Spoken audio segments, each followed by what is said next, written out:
Hi viewers, welcome to விவி kings activity சமையல். இன்றைக்கி நம்மளோட சேனலில் பீக்கங்காய் தோல் துவையல் எப்படி பண்ணலாங்கிறது தான் பார்க்க போகிறோம். துவையல் பண்ணுறதுக்கு 2 பீக்கங்காய் எடுத்திருக்கேன். ரெண்டையும் நல்லா கழுவி வச்சுட்டேன். நான் பீக்கங்காயில் மேலே உள்ள தோலை ஃபுல்லாக இந்த மாதிரி நான் சீவி எடுத்து வச்சுக்கிறேன். 2 பீக்கங்காவையும் சீவும் போது இந்த அளவுக்கு தோல் இருக்குது. இதை அப்படி போட்டோம்னா மிக்சியில் நம்மளுக்கு அரைப்படாது. அதனால் கொஞ்சம் சின்ன சின்னதாக இருக்கிற மாதிரி நான் கட் பண்ணி எடுத்து வச்சுருக்கேன். கடாய் அடுப்பில் வச்சுட்டு 2 டீஸ்பூன் அளவுக்கு நான் ஆயில் சேர்த்துக்கிறேன்.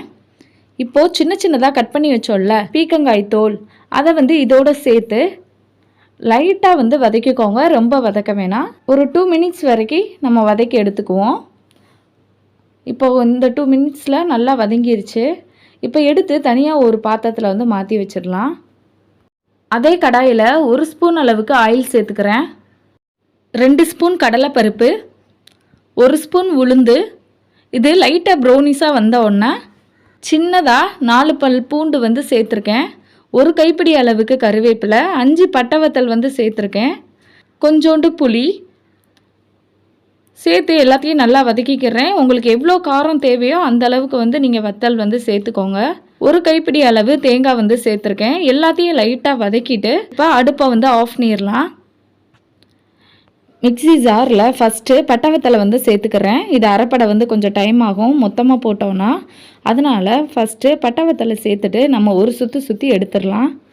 இந்த அளவுக்கு வத்தல் அரைப்பட்டிருக்கு. இதோட வதக்கி வச்சுருந்த பீக்கங்காய் தோலையும் சேர்த்துடலாம். வதக்கின எல்லாத்தையுமே இதோட சேர்த்துட்டு தேவையான அளவு கல்லுப்பு சேர்த்துக்கிறேன்.